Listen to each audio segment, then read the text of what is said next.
There may be some latecomers, but I think we should start. Good afternoon, everyone.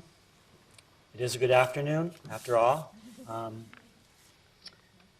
One thing the weather has done, I think, has really brought out the people who have real adventurous spirit, and I appreciate that. I mean, after all, we all could be home doing our taxes. This is the penultimate Spencer Trask lecture of the academic year. It's co-sponsored by the Department of Rare Books and Special Collections. I'm John Delaney, curator of historic maps in that department. And we have a movable feast, really, for you this afternoon. After the completion of this program in the Friend Center, we're going to, I was going to say walk down or mosey down to Firestone. Maybe we'll float down this afternoon or be blown. But we're going down to an opening reception for an exhibition entitled To the Mountains of the Moon, Mapping African Exploration, 1541 to 1880. The exhibition provides a further opportunity for you to vicariously experience exploring and adventuring in Africa, following the expeditions of over 24 of the most important and historically significant explorers and travelers of the African continent. At the library, our speaker will be signing copies of his book on the Nile. You can also purchase our color illustrated map catalog, and there will be some light refreshments. So I hope that will entice many of you to join us down the block. Many thanks are necessary at a time like this. I'm grateful to the university's Committee on Public Lectures and the Friends of the Princeton University Library for making this lecture possible. For the exhibition, I would like to thank Gretchen Oberfrank for improving my text, and Ted Stanley and Scott Husby from the library's preservation office for attending to the maps and the books. All of them got a complete physical, and I really can say that they're in better shape than they were after a couple hundred years of existence. Wangel Shawa, Princeton's GIS librarian, helped me as always with scanning and digitizing matters dealing with maps. And I'm particularly grateful to John Waleko for his vision of perfection as it unfolded in our installation. It's really a stellar presentation, and I hope you get to see it this afternoon or in the next 6 months while it's up. All right.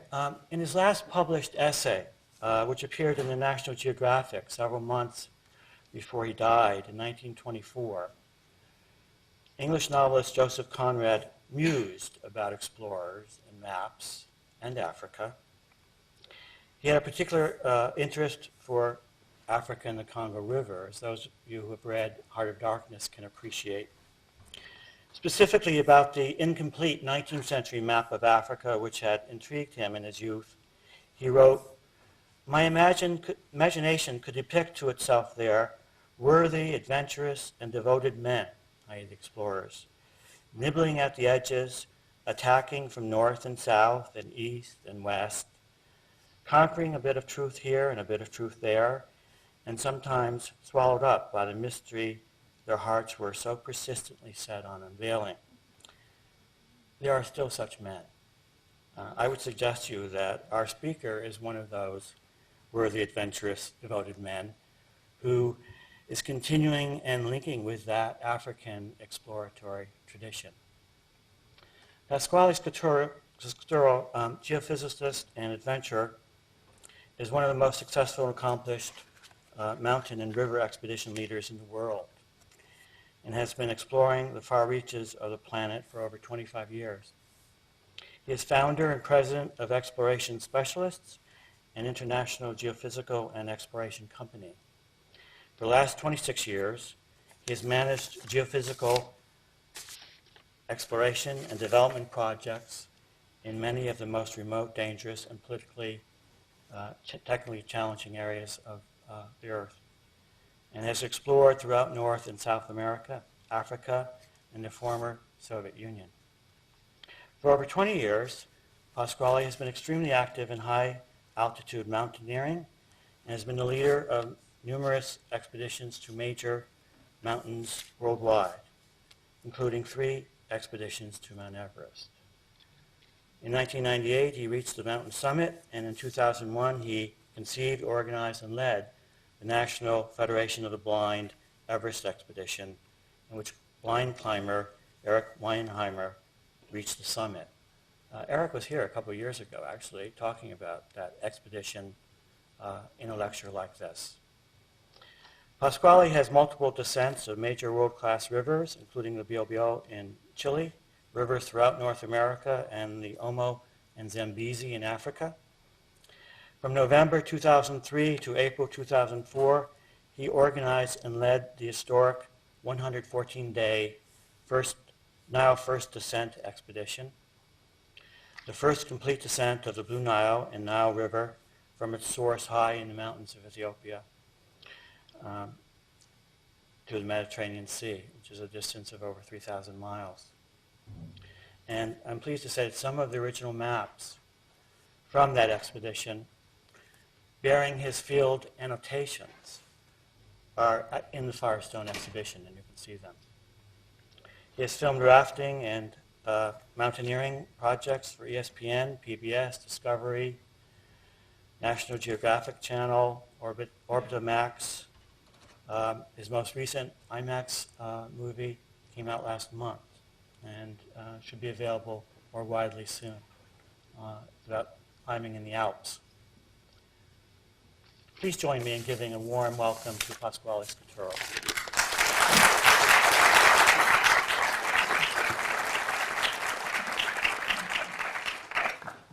Can everyone hear me okay? I guess this is working too. How about now? Can you hear me? Without the microphone, or is the microphone better? I don't think the mic's on. The mic's not on? Oh, it's not. How about now? How about now? Yeah. There you go. Got to move this thing up. Technology. Can you hear me all right now? Yeah. Okay, great. First of all, I want to thank John Delaney for inviting me to speak tonight. I travel most of the time now, either through work or through expeditions, and I don't give many talks anymore after the Nile IMAX film came out. But John was in Denver, where I live, and he was buying some maps, some African maps, and he invited me to lunch, and we started talking. And he just loved Africa so much, and it was such a fun information on Africa that I said, oh, I got to come. It'd be great, because I knew he had this African maps exhibition. And after seeing what he put together at the Firestone Center, right, library, I was shocked, happily shocked. It's really a beautiful exhibition.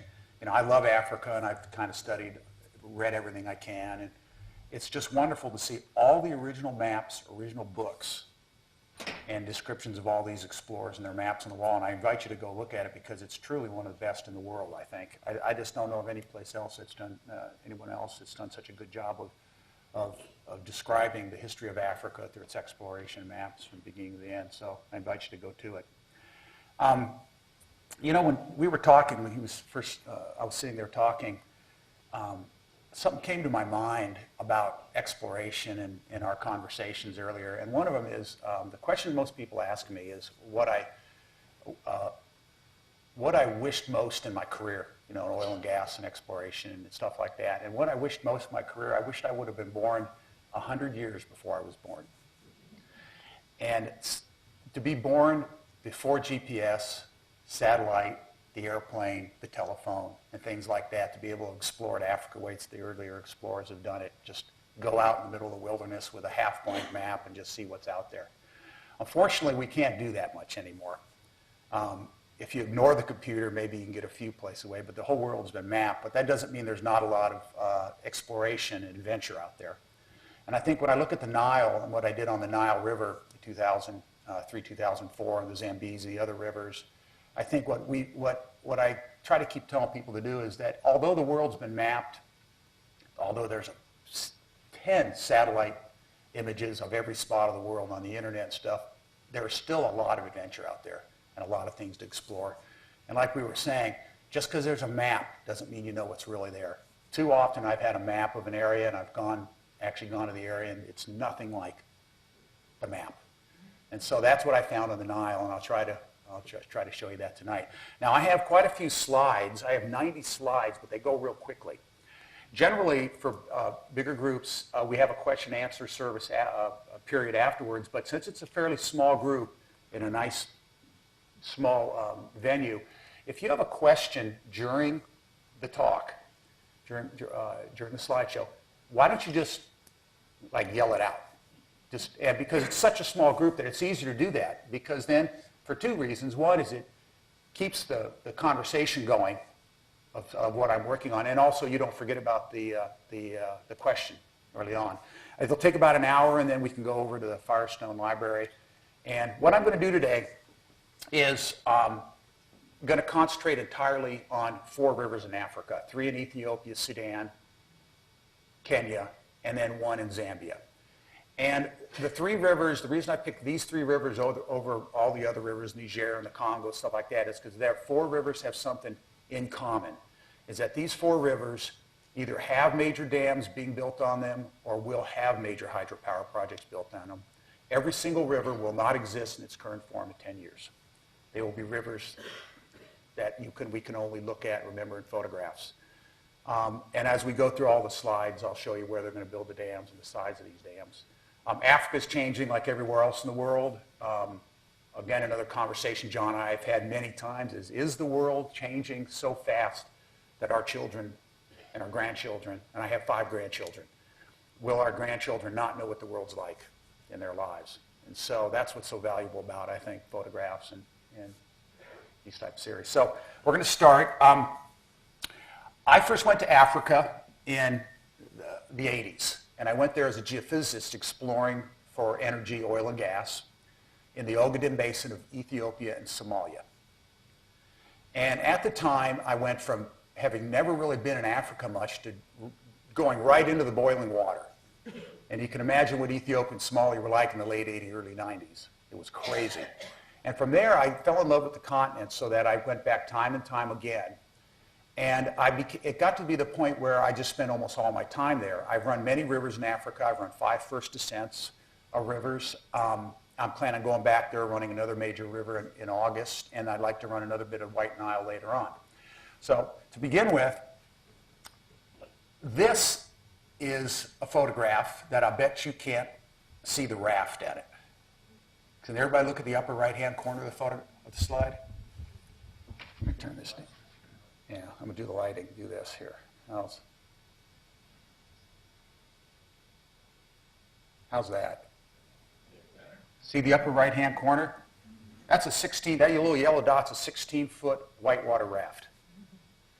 This is like I was trying to explain. This is Tissisat Falls, 153 feet, the 2nd largest waterfall in Africa after Victoria Falls. Now, who here in this entire audience has ever even heard of Tissisat Falls? You happen to be there? Or okay, 1 person. That's amazing. You're the first person I think I've ever met. The fact is this is what Africa has to offer. Here's a huge world-class waterfall. No one even knows about it. This waterfall, as magnificent it is now gone. 2 years ago, the Ethiopian government, with grants from the Chinese, built a diversion dam, and they've diverted all of this water through a hydropower project. This river only flows over the waterfalls during the rainy season for about a month. The rest of the time it's diverted.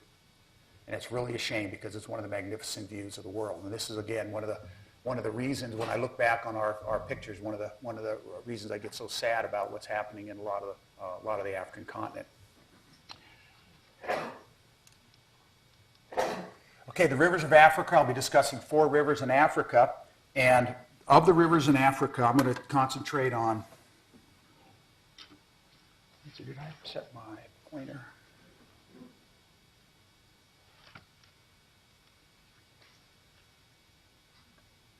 Okay, that's right. I want to be concentrating on 3 rivers up here in Ethiopia, in the Horn of Africa, and 1 river in Zambia, the Zambezi. In Ethiopia, the main rivers I want to talk about are the Blue Nile going into the White Nile. And again, Tissisat Falls is right there. The Takazé, which is the largest tributary to the Nile, outside the White Nile and Blue Nile that no one knows about, going into Adbara, right here on the White Nile. The Omo River in southwestern Ethiopia, which is the source of Lake Turkana. Those three rivers. All three rivers, I've run the first descent of the Takazé in '96, did the first descent of the Blue Nile in 2003, and I did the first full descent of the Omo all the way down to Lake Turkana in October, November of last year. Like I said, I first went to the Horn of Africa in the early mid-1980s and worked through there through the early 90s. At that time, it was a place that was completely still is lawless in Somalia. And that's where I learned to become fairly fearless in traveling through Africa. During the entire period of time, I couldn't leave. There was no government, so I had a couple armed troops with me most of the time. I learned after a few years I didn't need these guys, so I got rid of my armed troops and I learned to speak the local language. In this area, this time was either Somali or Amharic, the Highland language of Ethiopia. And then I went ahead and traveled by myself. But what it did teach me was how beautiful Africa was and how much there was to explore in the area. The Omo River, located here in southwestern Ethiopia, is the source of Lake Turkana, and it's probably one of the most unknown rivers of Ethiopia. But when you see the photos, it's one of the most known rivers of Ethiopia. It starts in the highlands of Ethiopia below Addis Ababa. It starts as the Gibe River, flows south through the Ethiopian highlands, dropping real steeply from about 7,000 feet down to sea level. It drops into the rift sequence with Lake Turkana and then becomes a large river that finally goes into Lake Turkana. And of course, Lake Turkana has no outlet. So at Lake Turkana, the river dies. Now, Lake Turkana and the Lower Omo River are unique because they have the largest concentration of crocodiles in the world. In one area in Lake Turkana, there's a small volcano-sized island in Lake Turkana that's a quarter-mile wide, has 26,000 crocodiles on it. So that's how many crocodiles are in Lake Turkana. The Omo starts in the southwest Ethiopian highlands. We're at about 8,000 feet right now, and you can see the size of the river. It's a big flowing river. The team that went on the Omo expedition with me was a typical team. I'm not a commercial guide. I do not have a commercial rafting, mountaineering, or climbing company. I simply invite friends usually. I've been doing this for about 20 years. My friends on this expedition include a series of people I've worked with, some young boaters, lawyers, vets, physicians, writers. This fellow here is a writer with Outside Magazine, Michael McRae. In the June or July issue of Outside Magazine, we're going to have the cover of this expedition along with the expedition, what happened at it, and a brief description of the other expeditions I've done. So if you get Outside Magazine, you'll see all these people in that version of the magazine. In addition, we had our local Ethiopian guides, or not guides, but helpers. I was the actual guide. So this would be the typical makeup of one of our expeditions. The expedition covered 1,000 kilometers, lasted 35 days, and covered every inch of the Omo River. We were completely unsupported, completely private, and everyone helped and did the work. And that's generally how I lead river expeditions. We did this expedition, and yeah. Oh, those three boys. Generally, we would get to camp in Ethiopia. There's quite a few people. Generally, we'd get to camp, and kids would show up. Local tribal kids would show up. Invariably, we'd go ahead and hire them to collect firewood for us and wash dishes and things like that. And so we did that fairly commonly. Of course, when the kids are with you and you have a camera out, you've got to have them in the photograph because kids love taking photographs. So that's what the children were. In a typical expedition like this down a river, being so remote, we would generally use inflatable boats that we either had in the African continent or I could source locally, although I have brought equipment over with me. These four boats I got from a friend of mine who has a small rafting company, Remote Rivers. We cleaned them up, fixed the holes in them. They're full of holes when we got them because they're stored with the rats in Addis Ababa. And what we would do is we'd put them on the water. And as you can see, if you've ever done a big Grand Canyon River trip, this is a sorry-looking fleet. But that said, it floats. And short of a crocodile bite or hippo bite, we usually get to the ends of the rivers with these boats. Of course, we did have a few blowouts, a few punctures that we had to lay over a few days and patch. But generally, this fleet made the trip. This is a picture of me rowing through one of the rapids, and you can see the river is a fairly wide river.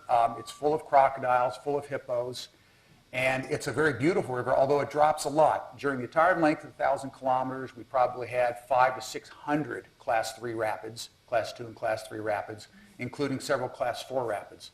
So although we think of these rivers as being jungle rivers, most African rivers have fairly steep gradients and have quite a few rapids along with the hippos and the crocodiles. The typical picture of the Omo going south, we had hundreds of these small canyons like this where the river would be choked between these volcanic walls, hundreds of feet high.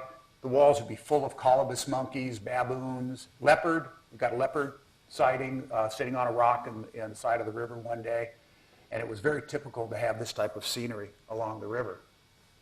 If you were sitting in one of the boats, this is what you would see on a typical day. We'd be in the front going through a small Class 1 riffle with the volcanic shoreline whizzing by. There was trees down by the river, but the shores of the river were just spectacular, full of acacia trees, tall green grass.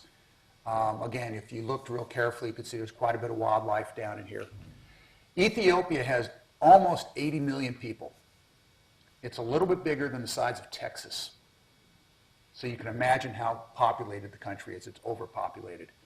That said, the crazy thing about Ethiopia is that virtually no one lives along the river corridors.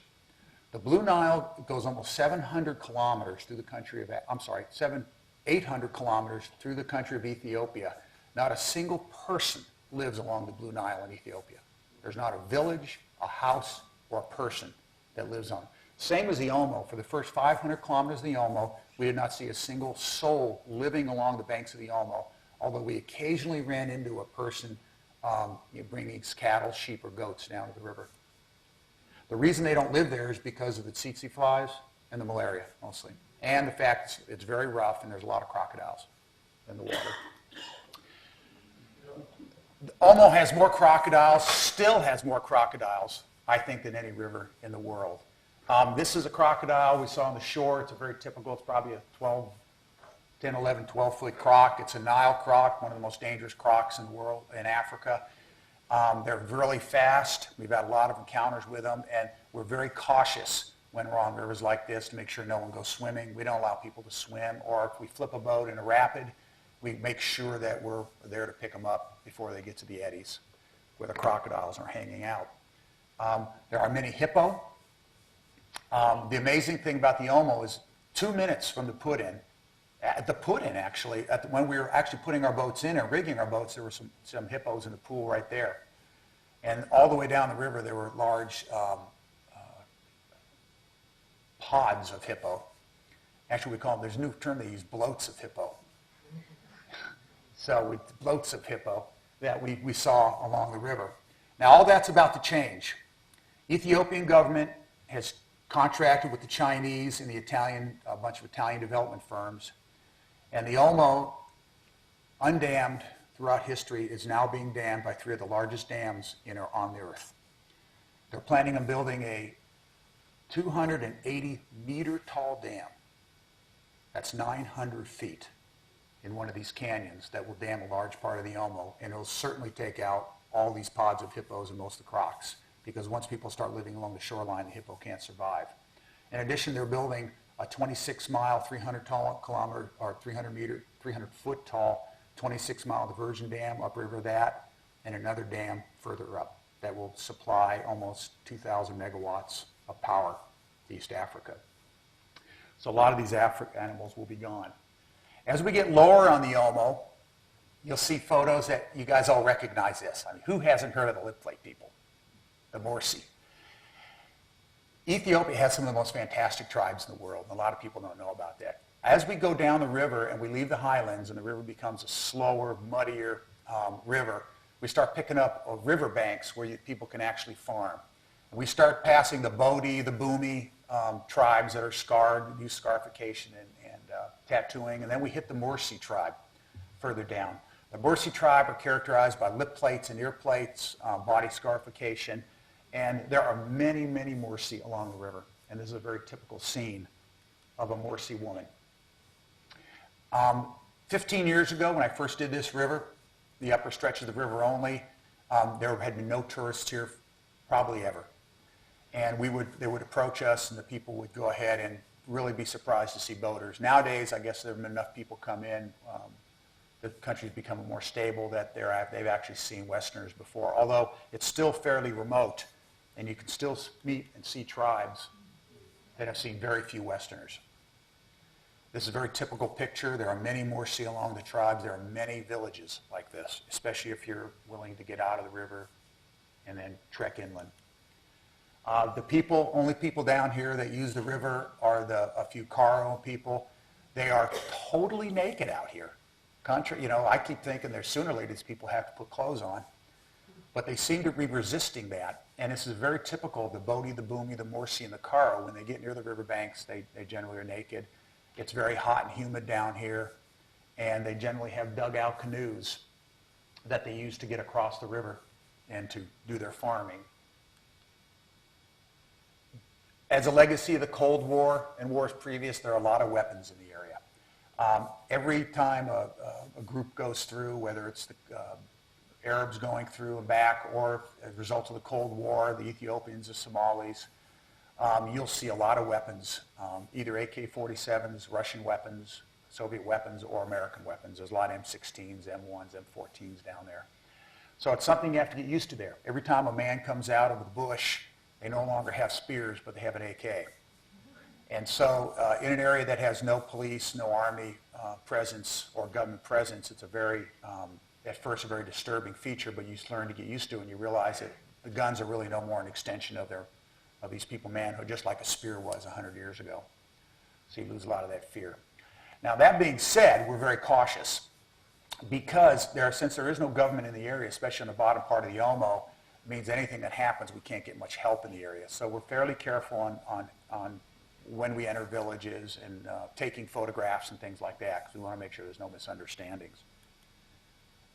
This is a Neanderthal man with his gun. The interesting thing about the Neanderthal is they're some of the richest people in the Horn of Africa. The reason being is they have cattle. And the Neanderthal stretch from southwestern Ethiopia all the way into northern Kenya and then stretch into Sudan, into the extreme southeastern Sudan. And the thing that's characterized by the Neanderthal is the fact that they know no government. The area is actually not part of Ethiopia, Sudan, or Kenya. It's considered ungoverned at this time. There are no militias down there. There are no police forces, army, or anything else. And these people like it that way. They don't recognize any of the governments. It's probably one of the last places in the world that they recognize no central form of government. They pay no taxes. They have no IDs. They have no passports. They are just Neanderthal. And so as you go into these villages, you have to be invited in, but it's what a tremendous experience because you go into these villages and this is one of the last places in the world, there's still no sign or evidence of Western culture or civilization other than the gun on this guy's shoulder. And it's just an amazing experience. As you go into the villages, this is not made up, this is an actual dance. They'll have, almost every day, the young girls get together in the evening and they do dances, and they're kind of courtship dances, where they'll all get together and they'll start dancing, and they'll do this all through the night. And so it's not uncommon for us at evening, after dinner, 8, 9 o'clock at night, you can hear the different villages, the dances from the different villages, and we'll leave our camp and we'll walk inland and go to the villages, and we'll go ahead and experience the local Neanderthal women.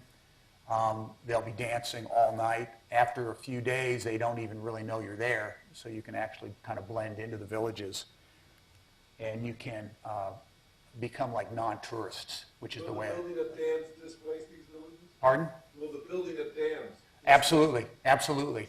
Not only the building dams, they're building bridges. For some reason, the Ethiopian government wants to come out here and build a 4-lane bridge. They're spending $28 million US to build this bridge into nowhere. And the only thing I can think is they just have development money and they need to spend it.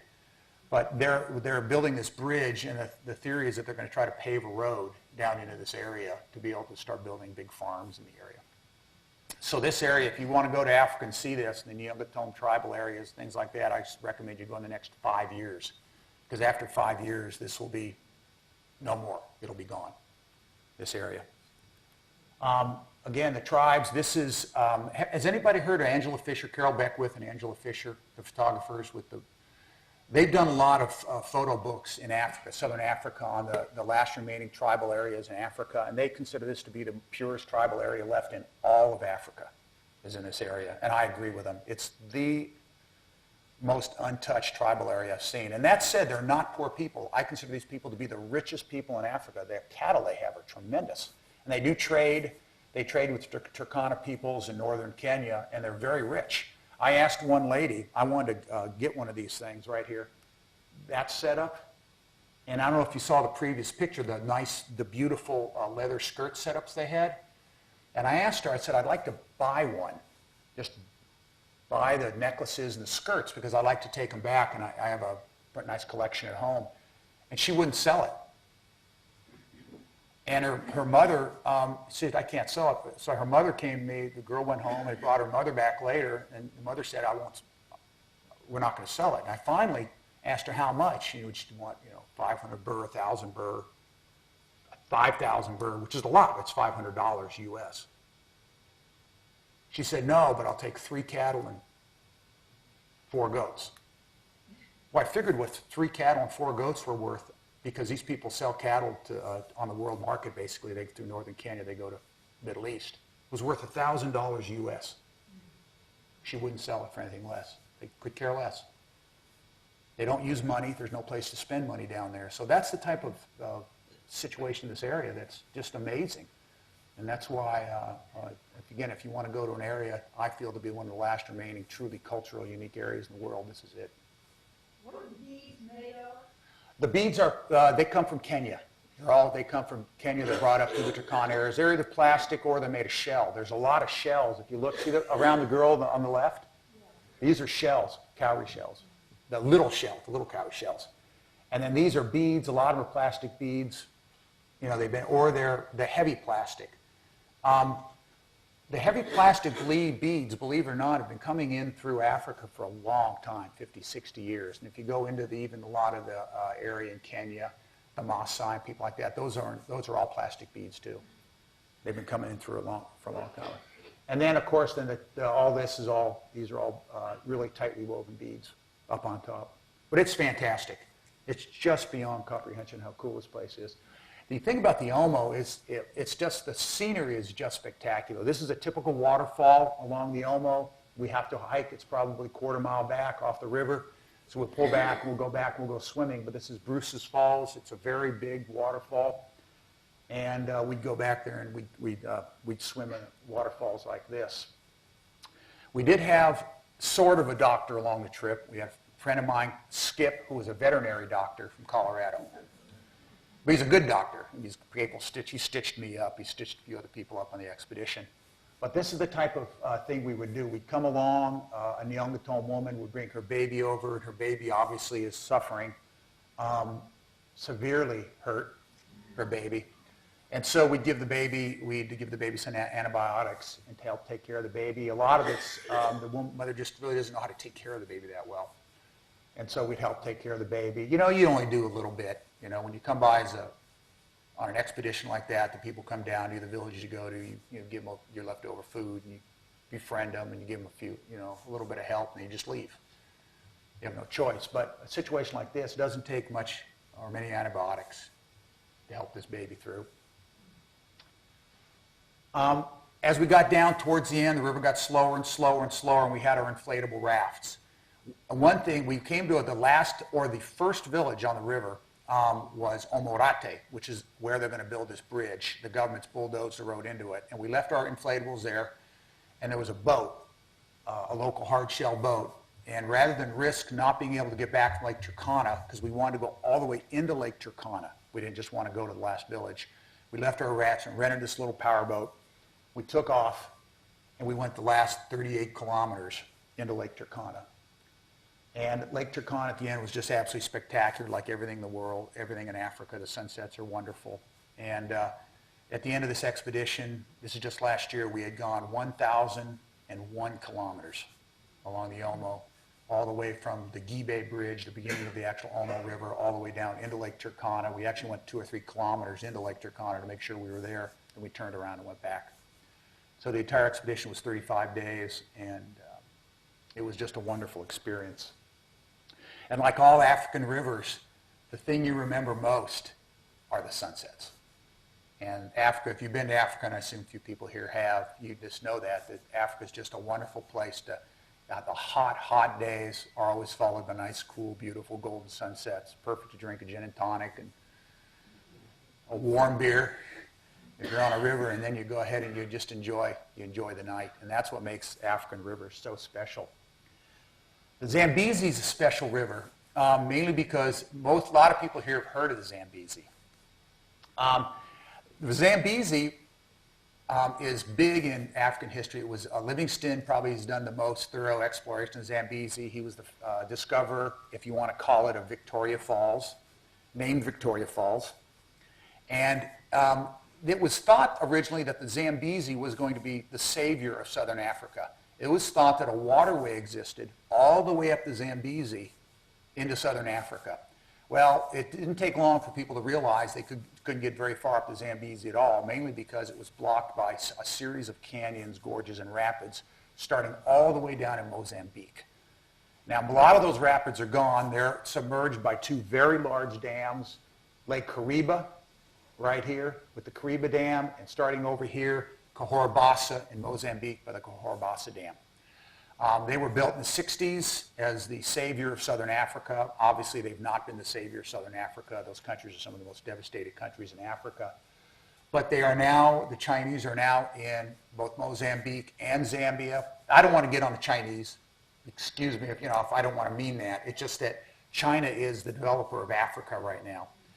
And I apologize if I'm doing that. I guess the main thing you'll hear of this over and over again is traditionally in the Western world, we have, through the World Bank, most developments have been done through the World Bank. And it's been done with a certain amount of transparency and or control over how the money's been spent. What's happening in Africa now is there is no more control or transparency how the money's spent. We have foreign powers are coming into Africa now, and they're building these huge projects. There is no transparency. There are no environmental assessments done. It's done with a great amount of buying off of power of permissions to build a lot of these projects, and I think a lot of them are ill thought out. But there's two new dam projects going in. One of them's right here. One of them's right here, the Batoka Gorge Dam, which will dam the Zambezi all the way from the lower Batoka Gorge all the way up into Victoria Falls. There's one in the middle Zambezi between Lake Kariba and Cahora Bassa, and there's one below Cahora Bassa that will dam, is a 1,000 megawatt project that'll dam the Zambezi all the way back up into Cahora Bassa. In addition, Victoria Falls, who's here has been to Victoria Falls? In addition, Victoria Falls, if you've been aware, the Zambezi side or Zimbabwe side of Victoria Falls is a disaster area with the current Zimbabwean government. No one goes there. There's been no tourism there for a few years. So the tourism has all been relocated over the Zambian side, which was a disaster area 15 years ago. So they've kind of swapped reputations. What's just been approved by, tentatively approved by the Zambian government is a new development, two huge international hotel development, golf course, and 450 condominiums at Victoria Falls.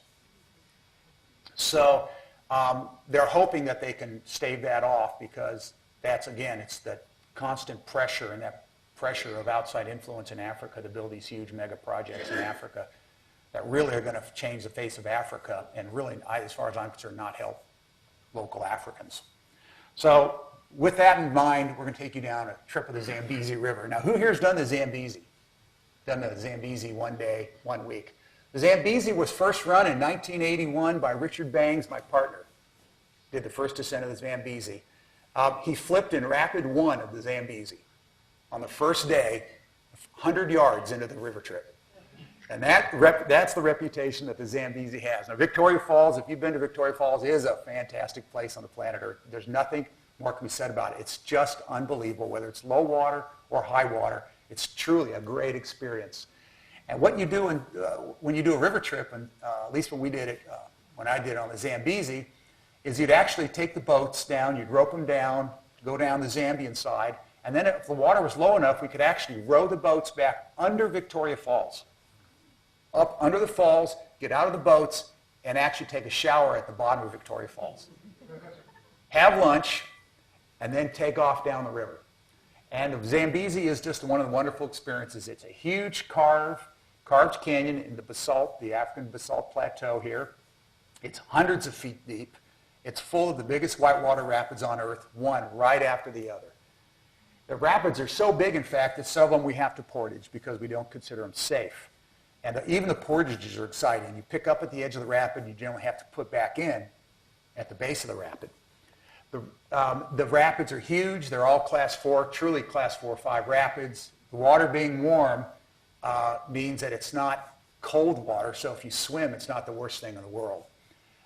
If you've never done the Zambezi, you almost surely are going to flip a boat. And when you flip a boat, first thing you think of is that there's crocodiles in this water. But fortunately, there are only small crocs, and only 3, 4, 5-foot crocs. So you can usually stay them off. But it's just a fantastic trip. And a lot of people do. It's gone from being, we've done the first descent in 1981, and who would ever have thought that nowadays, upwards of 50,000 people a year are going down the Zambezi. It's considered one of the largest, absolutely the highest volume in terms of tourism, river running in Africa.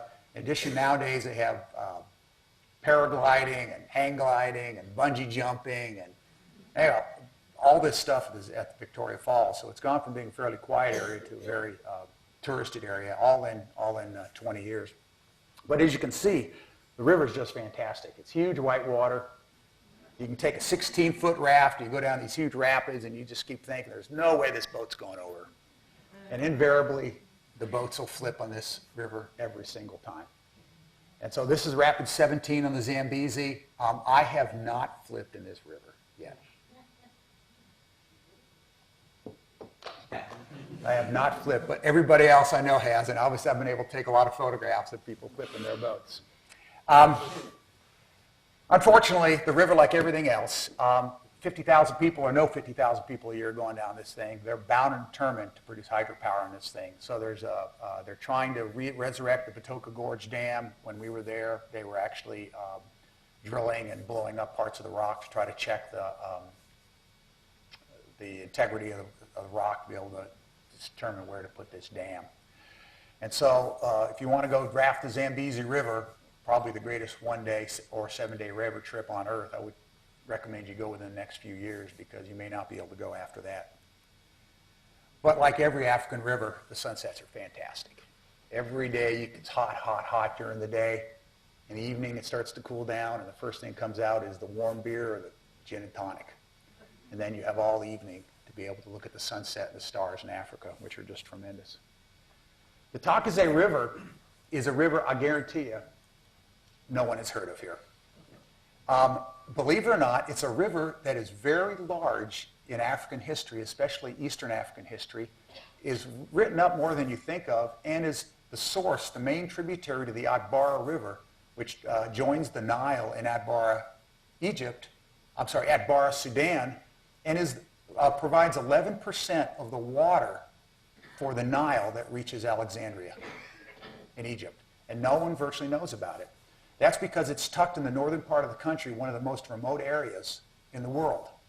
And it's located here in the Simeon Mountains are located right here.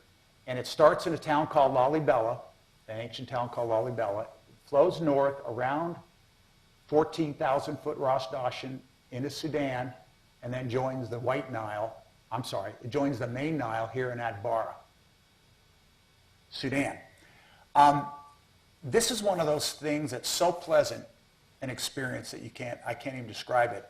I had the maps of the area, the old 60s maps made by the Americans and Ethiopians during the 60s in Ethiopia. And it showed a river on these maps, but that's all it showed. And so, when we're planning on doing a first descent of this river, we made a Turner Television movie in 1996 here. I didn't know what to expect. And this is probably one of the greatest experiences of my life, was discovering this river and seeing what I consider to be one of the wildest areas, most beautiful areas on earth. And if ever I felt like a John Wesley Powell or anything close, it was during this river trip. I expected a big, flat desert river, like you'd think out of Ethiopia, and nothing could be further from the truth. In 1996, Microsoft published one of the first online adventure travel magazines. I don't know if you remember Mungo Park. You may not. You probably didn't. It's been a long time now. But it was way ahead of its time, way before Yahoo, Google, or anybody were publishing any online content. And we had an online, Slate Magazine was launched at the same time. You might have read Slate Magazine, online magazine. Mungo Park was the adventure portion of that, and this was the very first issue of Mungo Park Magazine, published by Microsoft, MSN, MSNBC, back in '96. And they gave us the money along with Turner, and we did the first descent of the Takazé River from its source all the way into Sudan. And this was the group. This is what the river looks like from one of the outcrops. It's truly one of the most spectacular rivers in Africa. Not a single village or person inhabit the entire shoreline, an area of 600 kilometers in a country of 80 million people. There are no tsetse flies. There are no tsetse flies at all on the Takazé River. There are virtually no mosquitoes, no malaria in the Takazé River. Why no one inhabits this river, I will never know. I just will never know.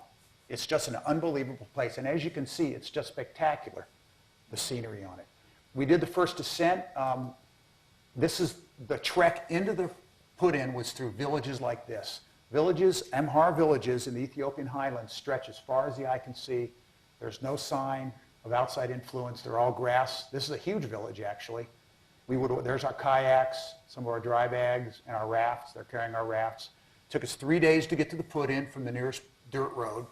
We walked in, we inflated our boats, and we took off.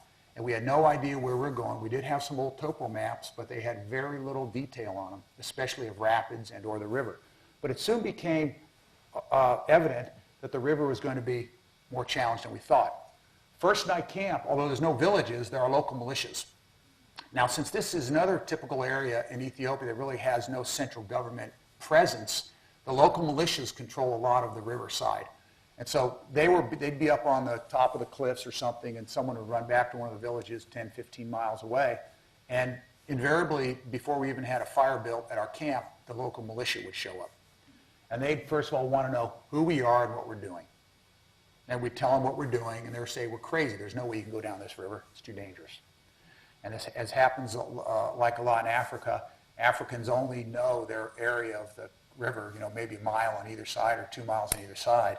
And that's pretty much their limit of their extent, their experience in the area.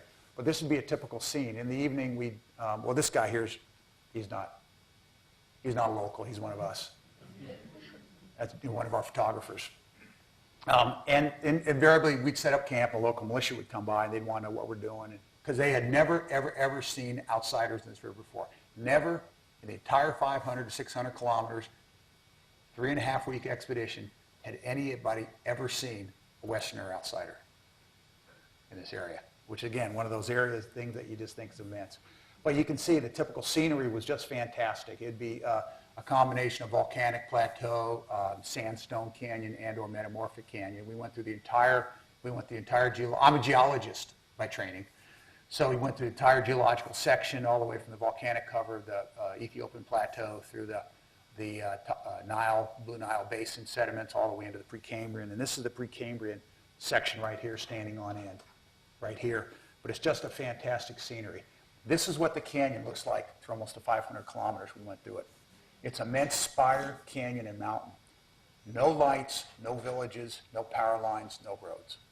It's completely foreign. And the scenery... What is the source of water for this? This is the amazing thing. This is the mystery of the Takazé, I call it. Ethiopia gets a lot of rainfall, up to 13, 14, 1,500 millimeters a year, which is how many inches? 108, a lot of inches. And a lot of it drains during the rainy season. This is during the end of the rainy season, so we've got water here during the end of the rainy season.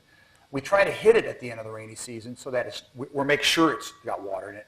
But generally what happens is, as far as I can figure as a geologist, is that the ground these volcanics get so saturated with water that they drain during the dry season.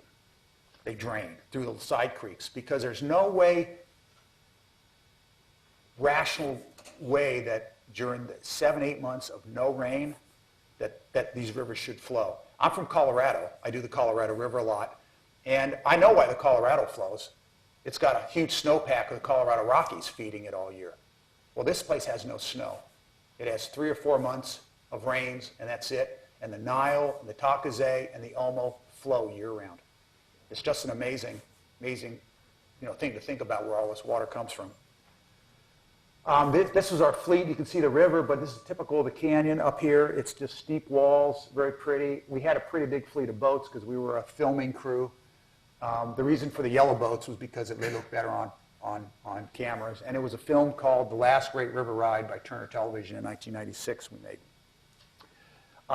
But this is the type of scenery on a daily basis. It's huge plateau with pinnacles. I mean, real reminiscent of the American Southwest 200 years ago.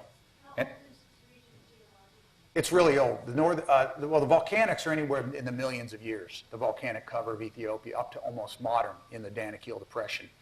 And then as you drop into the Blue Nile Basin, it's Paleozoic in the Blue Nile Basin, and of course Precambrian is billion years old. So depending on where you're at in the geological section. Is the person fishing in the photograph? Yeah, that's Mike Speaks, my buddy Mike. So we didn't know how many fish were in this river, right? I said, how many fish could be in this river, this dry river up here? He throws this piece of, I don't know, we had old chicken we bought off a local, I think, threw a liver in the river, and the liver didn't hit the water before he caught a catfish about 4 feet long. I've never seen so many catfish, and the only reason I think there are so many crocodiles in the Takazé, and it's full of crocodiles. The only reason there's so many crocodiles in the Takazé is that there's so many fish in the Takazé. The Takazé is crawling with crocodiles. They were unbelievable and very aggressive. Since they've never seen outsiders and there's nothing to fear, they would not hesitate to attack the rafts and the kayaks. We actually had 2 kayaks with cameras that day 2 into the expedition, we just had to take them out of the water and put them on the boats. It was just too scary having these kayaks in the water behind us and having 10, 11, 12, 13, 14, 15-foot crocs attacking these kayaks constantly. And when you're in an 8-foot kayak, a 15-foot crocodile is really scary. And way faster than you can paddle. So it was very common on the shores to have crocodile after crocodile after crocodile. More of the scenery of the Takazé, again, you will never, ever see these pictures anywhere. I've never seen them anywhere else, is the fact that it's just an immense canyon full of mesas and buttes, all unpopulated. Any commercial projects planned for this river? You want to know if there's any commercial projects? The Chinese are 1 year away. I don't want to get on China in terms of this. I really don't, because I travel all the time. I've got I have projects in China. The Chinese are one year away from completing the 2nd largest dam in the world on the Takazé River. It will dam the entire Takazé River, and the power is to be sold to Egypt. So the river's gone. Again, if you want to see this river trip, it's next year is the last year of the river trip. So this river will be dammed also. The interesting thing about this dam project is if you Google it, try to go to the Takazé Dam project, you will find nothing on the internet. You'll find nothing in Ethiopia. You will find nothing in any newspaper. You will find nothing at all on the dam project. It's completely secret. It's completely held away from the press. And it's one of those projects that has no oversight, no transparency, or anything. It's just the 2nd largest dam in the world being built in the middle of Ethiopia. And that's the main problem I have with a lot of the dam projects here, is there's just no transparency to them. So, but again, you see the scenery. Little pinnacles are miles away. Looks like something, but mountain after mountain after mountain like this is just tremendous. And the river is just fantastic. It's not uncommon at the end of the rainy season to be coming down the river, and all of a sudden, boom, you get these dark black clouds come in, and it'll rain 3 inches on you overnight. Like today, hey, like this nor'easter. Good story, true story. I got a true story here. You don't mind if I go a little bit over my hour, do you? So here we are this day. We're going down the river, and we said, man, this storm's coming. It pulled over. So we pulled over, and there was another boat with us, and the guy had the tent. pull over, set up our camp. We didn't even get our tents pulled, and the storm blows in, 100-mile-an-hour winds, dumping rain on us. The guy with the tent with the ammo box, with all of our money and our passports and our airplane tickets, didn't tie his tent down. It's almost dark. The tent takes off and blows in the middle of the river. Goes around the bend. It's a canyon, steep canyon. It's almost pitch dark. The river's full of crocodiles. So we think, what do? You just let the tent go. You can do nothing. Pitch black, you can't take a boat and go around the corner because we're all camped, set up. We don't know where we're going. Get up early the next morning, 3 o'clock, 4 o'clock in the morning, take one of the boats, take all the equipment off the boats, all the frame and everything, just make it a paddle boat so we can carry it back along the shore.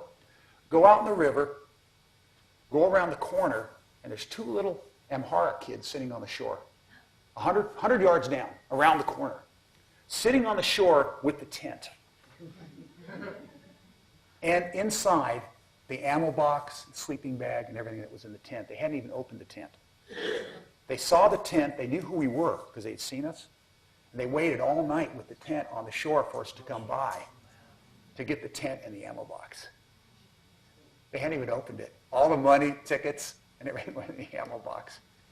And those are the type of experiences we've had over and over again. It was just a wonderful experience. Can you imagine how sick we were? Our passports, and everything was gone, and we found it the next day. And that was an experience. That was this day on the river. The sunsets, again, it's just a fantastic place. It's a beautiful area of the world. It's one of the great memories in life, being the first to navigate a river this size and a river that really no one knows about. The Nile, we're going to end with the Nile. The Nile has a special place, I think, in my heart. I was fortunate enough to be contacted by McGillivray Freeman Films out of Laguna Beach, California, who made the Everest IMAX film. And they had wanted to do a big, huge IMAX film on the Nile, and they didn't really know how to do it. They didn't really have experience. And someone had suggested, Richard Bangs, one of my friends, had suggested that they contact me and do a river trip and kind of do the Nile River through the eyes of a river expedition. And has anybody here seen The Mystery of the Nile? Okay. Yeah. So that's how that started. They contacted me, and I was taking a group up Kilimanjaro, and I got a call on my cell phone, because cell phones work on Kilimanjaro now. Right? And it's in my backpack, and it's ringing. I go, wow. So I took my cell phone out, and it's Richard, and go, hey, BB, what you doing? And I said, well, I'm in Kilimanjaro. He says, well, you got to come to Ethiopia, because there's a film crew here. They want to do an IMAX film in the Nile. And the Nile was special to Richard because it was one of Richard's very first rivers he tried to run in the 70s. And his partner died on the Blue Nile. They tried to do the first full descent, and his partner died in Northern Gorge, and they gave up doing it. And so he was eager kind of to get back and do it, but he didn't want to do it himself. So he recommended me. So I kind of ran these people up Kilimanjaro, and ran them down. They're all friends. Actually, I kind of left them up top. I took them up, left them, and then came down the mountain and caught the first flight to Addis Ababa out of Kilimanjaro Airport. And I went up into the highlands. And I talked to the director, and they kind of didn't know what to do. And I said, well, we should do the first full descent of the Blue Nile. It's never been done. I know that sounds incredible. No one has ever run the full Nile. They've done pieces of it. And they thought that was a great idea. And they kind of hired me to lead the expedition. And what we did is we took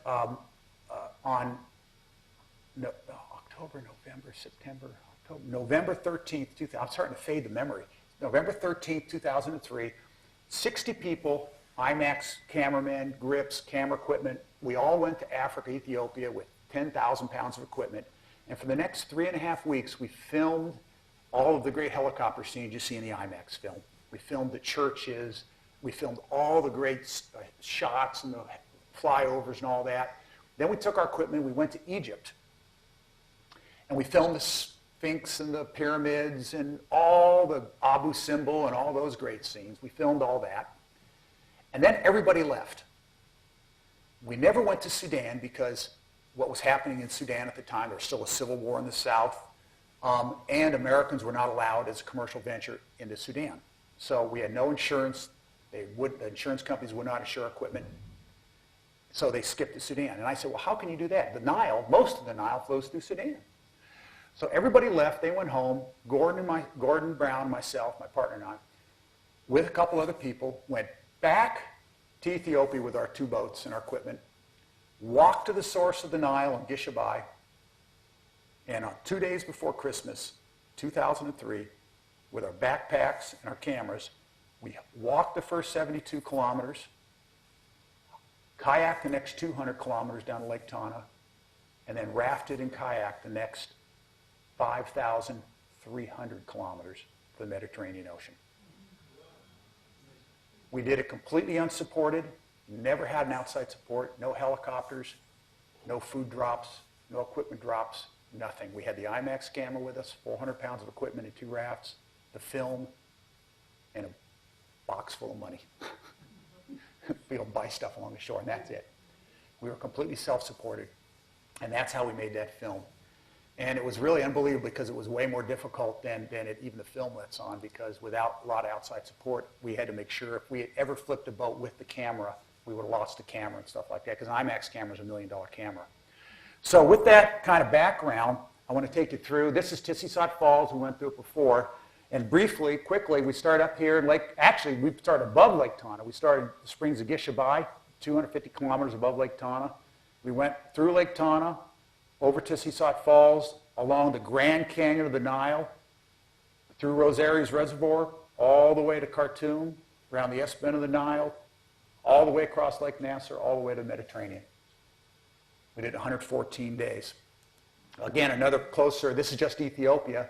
We started at the Springs of Gishabai right here. We rafted through there, through Lake Tana, all the way through the Northern Gorge where the big rapids are located, where Richard's partner died, through the Grand Canyon of the Nile, the Black Gorge of the Nile, the Western Gorges of the Nile.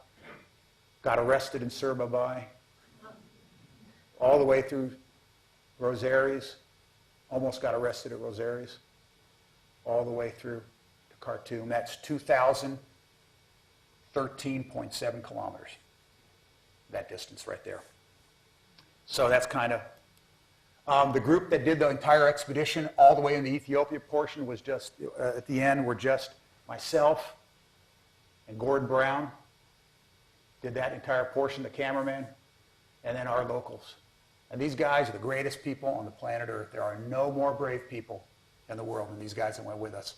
And I'll tell you why in a few minutes. But they stayed with us. They never backed out. And it was a very scary situation, considering that no Ethiopians have ever done a river trip, much less a big whitewater river trip. When we started the expedition, one of the really wild, interesting things, quick stories I want to tell is, we got to the Springs of Gishabai 2 days before Christmas in 2003. We got there 10 o'clock at night with our backpacks. It was really cold. We had our camera equipment with us. We had so much equipment that we couldn't even take our sleeping bags, food, or anything. We left all that behind. So we got there. We were freezing cold. We got to this place. We were hungry, but we just we were waiting for the morning for the monks to show up at the little church there at the source of the Blue Nile.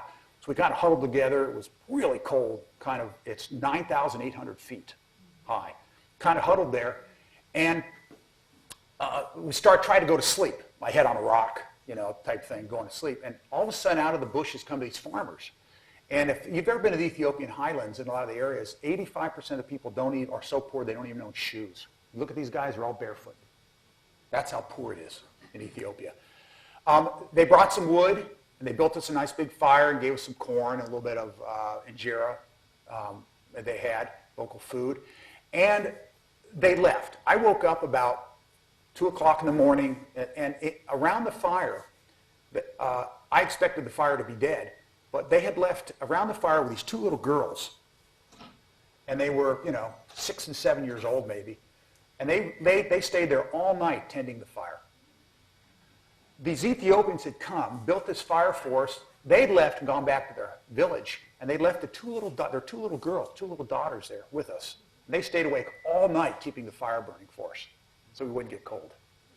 And that was one of the greatest experiences I'd ever had in my life, because can you imagine in this era of fear and paranoia that we are involved with almost on a daily basis, allowing strangers to come into our villages, letting our little daughters, like be in a situation, it just was unheard of. And that set up the kind of the theme of our expedition, that Gordon and I, everywhere we went, we would be completely unarmed. Although you saw we had a few guns on there, most of that was just for the crocodiles. And that we would be unarmed, and we'd be completely at the mercy of the locals along the Nile. And it worked out to be really good in our advantage. This is the source of the Blue Nile. It's a little pipe stuck in a little tiny handmade wall in a swamp, in a spring called Gishabai at 9,000 something feet in Ethiopia. It's holy water, and it was through here that I filled up an Nalgene bottle of water, duct taped it, and then took that Nalgene bottle with me all the way to the Mediterranean. Just a few feet from here, the Ethiopian highlands looks like this. It's lush green, really high, so it's green year-round almost. And this is the beginning of the Nile. It starts as a little stream like this, and as it goes down, it flows, it gets bigger and bigger. Now the Nile in this area, there's a church called Zeta Baruch, and a lot of people don't realize that Ethiopia is predominantly a Christian country. Although it's surrounded by Islam, the actual highlands themselves are Orthodox Ethiopian Christianity. And it's just an amazing place. Virtually no evidence of westernization, tourism or anything. These were locals. It happened to be church day when we were there, and this was not staged. They were actually reading their little Bibles and things. Just a few miles after Lake Tana, the river gets bigger. This is Tissisat Falls. We wanted to run every inch of the Nile to make sure no one came a week after us. A German Nile expedition came the week after us and claimed to have run more of the river than we did. So we ran every inch of the river. This waterfall, if you can look here, there's actually someone rappelling. See, that's a person. We came to this falls. We either lowered the boats by rope or pushed the boats over, and then we rappelled off the waterfall down into the boats and took off down the river. So we made sure to run every inch of the river. We only portaged 3 rapids, 1 waterfall and 3 Class 6 rapids were all we portaged. This is a picture of Gordon. We actually strapped a small IMAX camera on the front of his kayak as we were lowering in, and he lowered himself over the falls. Remember the film, him going down the falls?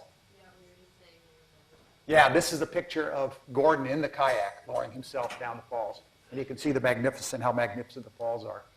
Just a few miles down from Tissisat, the river gets bigger and bigger and bigger. And again, another place virtually no one knows about is a place called the Grand Canyon of the Nile. It's the same size as the Grand Canyon of the United States, 5,000 feet deep, 26 miles wide. Huge, incredibly beautiful area of the world. And this is what it looks like for day upon day upon day. This is the central gorge of the Blue Nile, the Grand Canyon of the Nile. It's huge cliffs, magnificent waterfalls, and rapids. Now, we ran this rapid. It's a Class 5 plus rapid. It's called Arafami Falls. And it's one of the first major rapids, but you can see how big the rapids are on this part of the river. This is the first descent coming down one of the rapids. We would generally come to the edge of the rapids, scout it out, set the camera up below it, and then go back and run it. Again, we had no outside support, so it took a while to run the rapids because we'd have to film ourselves going down. And one of the most difficult parts of the expedition was trying to convince these guys how to turn on and off the IMAX camera. Now, the IMAX camera typically weighs about 100 pounds. It has a 3-minute load of 70 millimeter film, and one load is $3,000 to $4,000. We only had 20 rolls of film. So you can imagine how careful we were with it. Now, this is one of the rapids. The Blue Nile's it's a volcanic plateau. It's characterized by lots of these 5, 6, 7, 8, 9, 10-foot vertical drops. They're vertical waterfalls. And here the guys are in the front, or Ethiopians at the front. Mike's going over about a 10-foot drop in a 16-foot raft. And the amazing thing you look at here is these guys don't like what's happening, especially the guy in the back. And the reason being is he can't swim. In fact, none of these guys can swim. Not a single Ethiopian we had on this trip could swim. So rather than get a cook that could swim, we'd rather than get a cook that could swim and couldn't cook, we'd rather get a cook that couldn't swim but could cook. So the guy in the back's Johnny Walker. He was our cook. The reason we named him Johnny Walker is for several reasons. His name is Johnny Johannes. And after the first flip where he almost drowned, he decided to walk every rapid after that. And he also had a couple bottles of Johnny Walker. That was his drink of choice. So It was very, very tough because we did have a few big bad flips and a few of the Ethiopians lost their nerve there. This is going towards Sudan. I have to skip forward about 700 kilometers and about 500 rapids here. But this is typical of the rapids going through on a daily basis, a small class 2 rapid, class 3. You can't see the hole right here. There's a huge hole right here that we're going into. But what we would do is we would go during the day. Every day we'd run 30 to 40 of these rapids, try to film what we could, and then name them.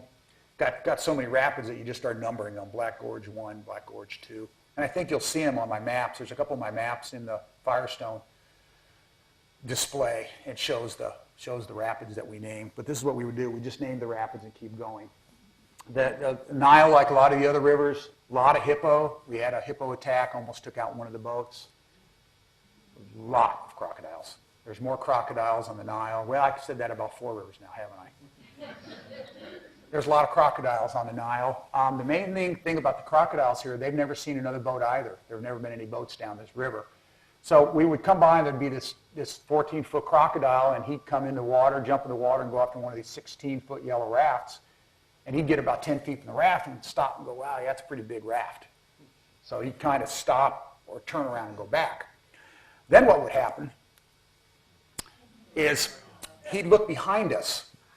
And behind us was Gordon in his kayak. And Gordon was attacked by more crocodiles than I can imagine. And it finally got to be the point where I just told him, I said, you just have to put the kayak in the raft. I'm getting tired, of having these guys, loading rounds into their AK-47s during the day, waiting for you to be attacked by a crocodile. So we put the kayak in the raft, and most trip we did with the kayak towards the bottom, the kayak in the raft, just out of safety. But he got attacked more than once by a crocodile going after him. How do you protect yourself at night from these crocodiles? What we do at night is we turn the boat sideways, and we have paraffin lanterns. And we put paraffin lanterns around the camp, and just the light from those paraffin lanterns would keep the crocs. And shift of bandits. There are bandits in the area. We were approached by bandits a bunch of times. In fact, we got shot at. Yeah, I left it out of here, but the time we got shot at was the same way. They would shoot at us from the shore. And so we would set up lanterns and just the boat sideways, keep most of the crocs and the hippos out of camp. So one of the last rapids, Island Rapid, we ran. The mountains are Sudan. So we're approaching Sudan now. And once you leave Ethiopia, you leave all the mountains, the highlands of Africa, all the big rapids, the highlands. And once you enter Sudan, then you get into the lower Nile. Now, the lower Nile is just spectacular. Virtually no one I've ever spoken to has ever seen or been on the lower Nile in the Sudan, mainly because it's been off limits for so many years. But it's just one of the most spectacular rivers in the world. It's a big, huge, wide river. It's now got the confluence of the White and the Blue Nile. It's huge granite boulders. Here's the central Nubian granite uplift right here. Jebels in the background, Sahara Desert. It's just spectacular. And we did almost 2,000 kilometers of stuff like this. And it's just an amazing experience. Here's Khartoum. We have the Blue Nile comes in here. Here's the White Nile, 2 arms of the White Nile, the Blue Nile. Here's a new building, Muammar Gaddafi's building for himself. And you can see our 2 little boats. And here we are at the confluence of the White Nile and the Blue Nile. At this point in time, we had just run the first full descent of Blue Nile. It was 2009, 10, 11, 2013.7 kilometers we had run to get to this point. And so we'd done the first full descent of the Blue Nile, and now we're entering the main arm of the Nile. And so from here on out, we're on the Nile, not the Blue Nile. But the Nile is just amazing. There's Nubian ruins, there's old forts built by the British and the Turks and the Egyptians along the shore. All of them are abandoned. There are no footprints going to them. There's no tourists. These are the pyramids of Meroe built by the Black Pharaohs, a couple thousand years old. It's just fantastic, and I dare anybody to see a footprint anywhere in the sand.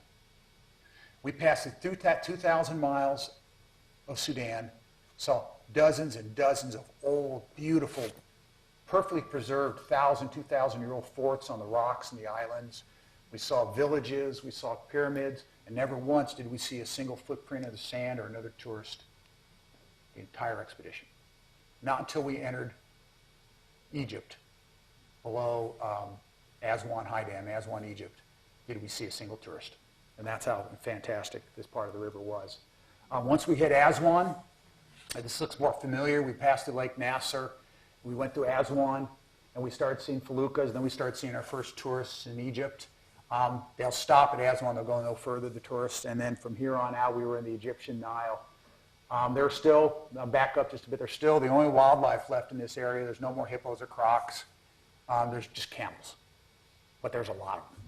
And so it's not uncommon to be at the shore and have the local camel herders bring their camels down to water. After 5,000 kilometers, we start approaching the outskirts of Cairo, and immediately it brings back the song my mother sang. Remember the See the Pyramids Along the Nile? Remember that? See the pyramids along the Nile? I was singing that when this came in, because my mother used to sing that when I was a little kid. And remember Jeanette McDonald or Joe Stafford?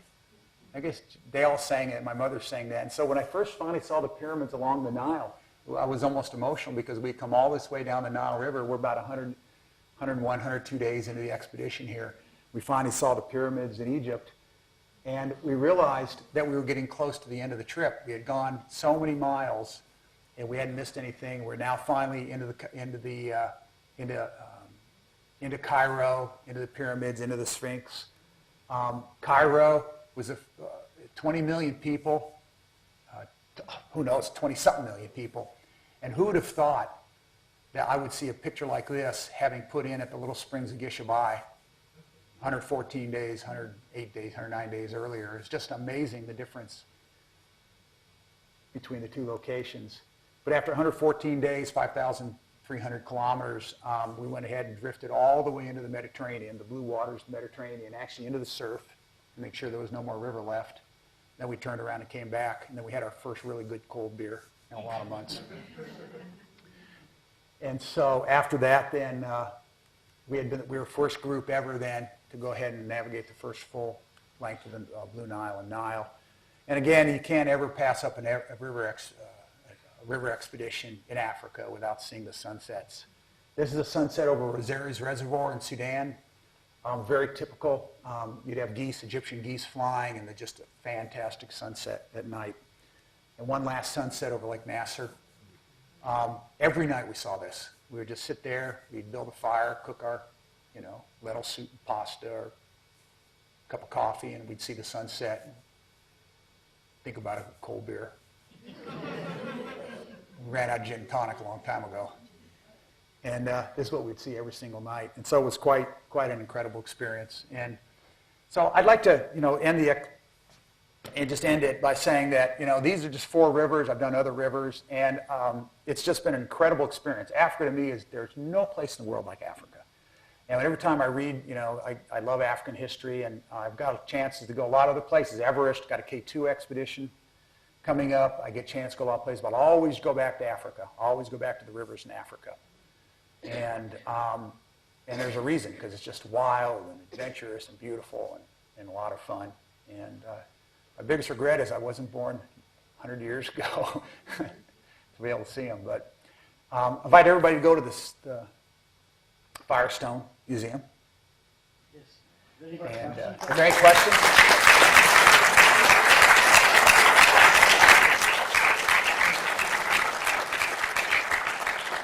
Any last questions before? Any questions? Norbert? You've shown us many scary things. Yeah. What scared you the most? I think the thing that scared me the most, I'm not worried about myself. I mean, you just deal with it, and it's like anything else, like playing golf or skiing or whatever. You do it, you get better. It was having other people, being responsible for other people. That worries me, obviously, more than anything. When I was in the Northern Gorge, and we're going after rapid, Northern Gorge of the Blue Nile, I had these Ethiopians with me that couldn't swim, and I was going over rapid, class 4 rapid, class 5, class 5, class 5, class 5. One right after the other, after the other, after the other. And if any boat, anything happened at any time, we'd flipped a boat there. Forget the IMAX camera. These guys probably would have drowned, because after a class 5 rapid, there was another class 5 rapid, 100 feet away. And that scared me the most. It was no time in my entire life I'd been more stressed during that 4 or 5 days that I had these guys' lives in my hands, knowing that they were right there, you know. And so I was, when we passed the last rapid, that last rapid I knew of, and the river kind of slowed out in front of us, and I could breathe, and the canyon kind of died, I breathed a sigh of relief that we did it. Because I knew after that it was just a matter of dealing with ship-done, you know, bandits and hippos and crocs and things like that. You know, I didn't have to deal with the white ones. So that was probably the worst episode of my life. Why did you get arrested? Well, it was 2 times I got arrested, actually. The first time was in southern Ethiopia, the Benishangul Gumuz peoples. Ethiopia, after the Civil War, they've kind of broken up into a federated country. I think it's going to cause problems because what happened is before Haile Selassie kind of controlled the country, after he was overthrown and the communist Derg, Mengistu was overthrown there, they decided they want to kind of let the tribes do their own thing, and each tribe's kind of grabbing control of its territory. And these people think now they own the Nile, this tribe. And so we came through there and they arrested us. And I said, well, I got a letter from the government, I got a letter from the president, I got a letter from... We don't care about letters. And so they took our guns away and marched us 25 miles into the highlands. We're just going to keep us there. Fortunately, I had a satellite phone. They didn't know what that was. They'd never seen one. And while we were walking through the jungle, I called up, you know, Richard Bangs, my buddy. And he called the army in Addis, Ethiopia, and the army went ahead, and they had a shortwave radio there. They called them in and threatened to come in, and, you know, they threatened all kinds of things. They finally let us go after a few days. The other time was crossing Lake Nasser. The Egyptians wouldn't let us come across Lake Nasser because they'd heard 2 Americans, the spies in Wadi Halfa, heard that 2 Americans were coming down with 2 boats full of electronic and film equipment. And Egypt is extremely paranoid about the Aswan High Dam because if you take out the Aswan High Dam, there's 74 million people living downstream of the Aswan High Dam. They're all living on the river now since they built the dam because it no longer floods. If they took out the Aswan High Dam, you'd kill a lot of people. And so they'd heard that these spies with boats and electronic equipment and who knows were coming down the river, and so they were waiting for us. So when we crossed the border, we got 4 big Navy patrol boats came and surrounded us. Of course, I tried to go back to, this is a great story. It's in the book, by the way. I tried to go back to Sudan because I was like 10 feet into Egypt. And I was trying to turn around and go back to Sudan. I had a 15 horsepower motor on these 2 boats, you know, trying to get back, you know. And they caught me before I got back. So they took us into custody and kept us for a couple days. Could you talk a little bit about dams? I understand that the Aswan Dam is not a huge success, or at least, let's say it's mixed. Yeah. And now we're building lots more and bigger dams. Yeah. Talk about that. Yeah, I'm really familiar with the dam issue. You know, I've been big in International Dams Network and, you know, blah, blah, blah. You know, look, I'm a realist. I'm a geophysicist. I am an oil and gas geophysicist. Okay? I do oil and gas exploration. I'm not anti-growth, anti-person, anti-human. I'm not. That said, I'm probably the biggest thorn in the side of oil and gas companies on the planet because I believe that we all have responsibilities to act responsibly. We need oil and gas. I guarantee you all of us got here tonight in our vehicles, unless you guys walk in the rain from, you know, like next door. That said, we have to live. Now, the dam question is particularly painful for me because I do river. I love river expeditions. Now, I thought personally that the area of big dams was over. It's definitely over in this country, okay? What's happened is now is the dam builders in this country and different countries are moved to Africa. And there was a period of time during the 80s where the big dam projects, the World Bank was truly changing its attitude towards the big dam. Because in the 80s, 70s and 80s, to get a dam built anywhere in Africa, you almost had to have funding from the World Bank, or it didn't happen. Well, that's changed now because with the advent of a richer India, I use China, India, and other countries, and especially the Middle East, countries in Africa and around the world are much more capable now of obtaining funds from entities other than the Northern Hemisphere, Western nations, and the World Bank to be able to build these large-scale projects. Not just dams. There's other huge projects they're building too. And what's happening is there's an insane rush in the world now, in Chile, Argentina, all the African countries, to take every available source of power generation and to develop it. What I didn't say I forgot to say on the Nile is that big, beautiful section of river you saw there, I told you, got to go see that because that will be gone in 2008. They are building, you know who, is building the Meroe Fourth Cataract Dam on the Nile. They're displacing 50,000 more Nubians will be moved, and they will dam almost 300 kilometers more of the Nile. And I don't know where they're going to sell all this power. Now they're going to keep competing with Ethiopia. They're planning on selling the power to Egypt. In addition, Ethiopia has planned 26 dams on the Nile. And they're planning that 26 dams, they think, will produce 26,000 megawatts of power, which I don't even know Africa uses 26,000 megawatts of power. That's a lot of power. And that's just the beginning. And so what's happening is, because of the fact that there are now other sources of funding for these huge mega projects, there is no longer the need for the Western world, the Northern Hemisphere, World Bank. There's no more controls over the transparency question is my biggest problem. No one's controlling this anymore. So what's happening, for example, are people are going into Mozambique and they're saying we want to build this dam, this huge dam. Well, no one needs, there's no environmental assessments, no impact statement, there's nothing. They simply go to the president, they say we'd like to build a dam. We're going to sell the power to South Africa. We'll fund it, we'll build it, and we'll manage it. All you have to do is give us the permission. If you give us permission, it gets built. So they move 5, 6, 7, 8, 10,000, 50,000 people out of the way. It doesn't matter because the government's now going to get 30, 40, 50 million a year doing it. So that's what's happening. And it's at a breakneck. I'm shocked at how many dam projects are going on, major projects. Smelters. The biggest thing now are countries that are no longer allowed to smelt.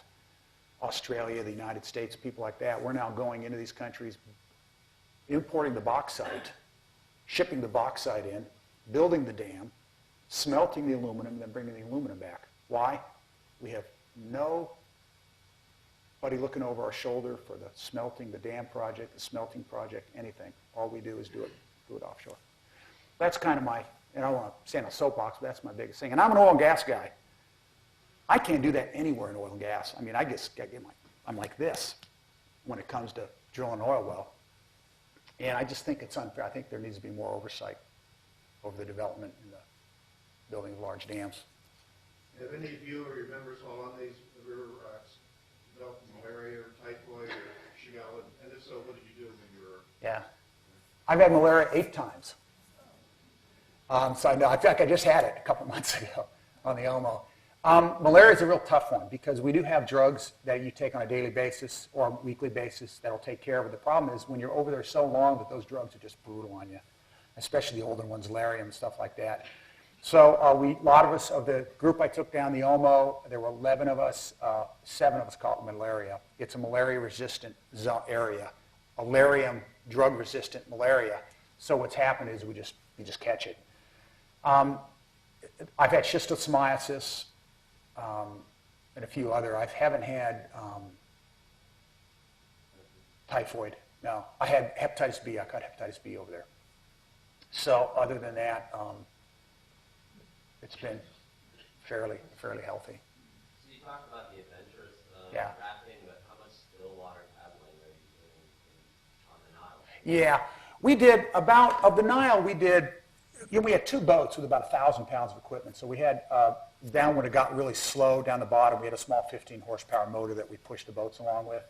Obviously, across Lake Nasser, 400 miles long, we're not about to row 1,000 pounds of raft across Lake Nasser. I think I'd still be there rowing. So we used a motor of that, but anytime there was rapids, fast water, anything like that, we just pull it in and we would run the river. The entire upper stretch was completely run without motors. Sir? 2-part question. Yeah. How did you go from geology to expeditions, and what was your first expedition? A good question. You want to know how I went from geology, being a geophysicist? Yeah. Well, first of all, I'm still a geophysicist. I got a degree in geophysics, geology from Northern Arizona University. My degrees are from there. And I went into Denver. I started working domestic, then international oil and gas. I just finished a project in Siberia, so I'm still working oil and gas. The reason I do is I like staying in the business world. I mean, I enjoy international energy business. I got a project right now I'm dealing with Somaliland government, northern Somalia. I think they're going to be recognized by the United Nations in a few years here. They're going to break that country up into 3 countries, Somalia and Ethiopia, so I enjoy that. And it also kind of balances me out. I don't ever, although I'm kind of beating on big dams here, I don't ever want to in my own mind, come across as being out of touch with the reality of the world, reality of business and the need for power and stuff. So I like that. How I got into this is there's not a big jump between doing international oil and gas exploration projects in all these wild areas, because I'm on the front end of exploration. I go out where there's no wells, drills, or anything. I just go out there in the middle of nowhere and start kind of looking for oil and gas and doing expeditions. So the two kind of blended. I love rafting. I did that when I was doing the Grand Canyon in northern Arizona. I did that quite often. And mountaineering. And now what I did is every time I would go do a big project, I would also look for rivers to run and mountains. And I'd just go do a big oil and gas project, and I'd stay and run a couple of rivers. And that's kind of how I've done it. Although my river running now takes mountains and rivers take about 70% of my time. The rest of the time I do oil and gas. Yeah. I have a question about secrecy. You mentioned on Yeah. the river going through Ethiopia, I think it was. You said the Chinese didn't want to have any information there Yeah. now. How did you manage that? How did they give you permission to go through? They used was it Dutch or Swedish? I happened to run into an engineer at Addis Ababa International Airport, Bole International Airport. We were just talking, and he asked me what I was doing. I said I was over there. I was running the OM. I said, I just got back from the Takazé. I said, I run the Takazé. He was like shocked that someone knew what the Takazé was. And he came over there as a consultant. I think the Italians are supplying the turbines. Well, he came over as a consultant to be able to see how big of turbines they needed, and he told me about a lot of that. In addition, they're building. It's a huge project. You can meet some of the local peoples that are running it too. You run into that, and that's pretty much how I've learned. And I have friends in Ethiopia that have told me a lot of the information. But if you go there, try to get information on where it is, how it is, you just won't find it. So, sir. Yeah. Yeah, that's far enough upstream. That's at the very headwaters. Lalibela is 14th century. It's a city where they've carved 12 churches into the basalt bedrock. And it's just again, it's a UNESCO World Heritage Site. It's one of the wonders of the world, I think, and that's where we started. The Takazé River actually starts in Lalibela, right in Lalibela. So that's where you start your expedition, and then you go down. And that will survive because that's so far upriver. Yeah, that'll survive. Yeah. You made a comment about the dams and respect to the wildlife that will be no more, and the natives. Do you feel there's any consideration for the natives that will be affected by No. this? No, I can honestly say no. The reason being is there's a lot of people in Ethiopia. And when you look at 70 million people, moving 10,000, 15,000 people isn't a big deal. In terms of the Meroe Dam, what's the Meroe Fourth Cataract Dam in Sudan, I think the thing that's most disturbing there is I thought we had learned when we built the Aswan High Dam, when we moved 100,000 Nubians, and it's considered to be one of the big human rights fiascos in the history of dam building. They moved these Nubians up into the Gish Al-Gurma drainage on the Adbara River, And they promised them farmland, and that's 100,000. They promised them villages, and of course they moved these people up there, and they don't give them anything. They built a little dam that was silted in after a few years. They're all gone. It's abandoned. And they're living in Cairo. Yeah, it's the same thing. They've got 50,000 Nubians. And if you've been along the Nile, have you seen the Nile picture? It's desert. It's rock, sand, and jebel. And only right on the shore, for either feet or meters, is there green, mud, and silt, and sand. It's a place to be able. And if you talk about 50,000 Nubians, you realize that's a huge section of the Nile, hundreds of kilometers.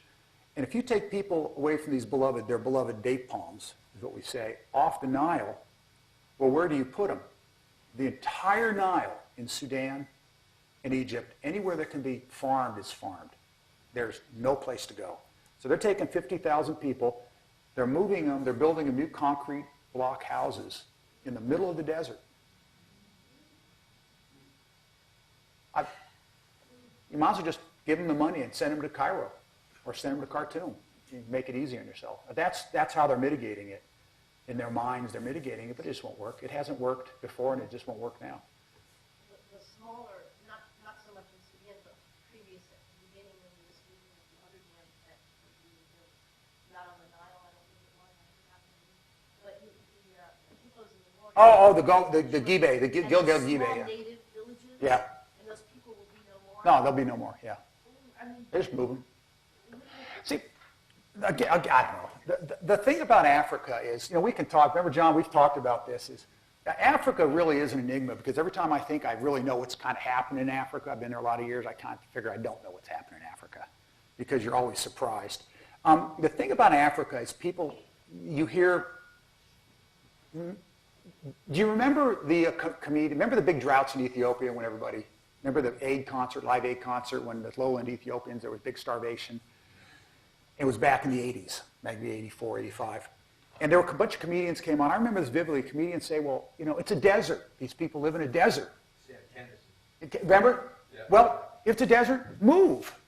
And that sounds funny, but the question is, move where? You don't realize that Africa, there's people living in Africa, and there are people live everywhere in Africa. And there is no such thing as an inch of ground in Africa that is not as owned, grazed, controlled, or lived on by a tribe. So when you take 50,000 people, you have to move them somewhere. And short of the middle Sahara Desert where it's all sand, there's no place you can move these people. So you can't take 5,000 people and move them to another village. They just won't accept them. So the only place to move these people is out in the middle of nowhere, in the middle of sand. And that's the problem with Africa. That's why you can't have Somalis or Ethiopians or Eritreans or whatever in periods of big drought having mass migrations of people into other areas because those other areas are currently occupied by other people. Darfur is an example. The big question is, why don't you just move people out of Darfur?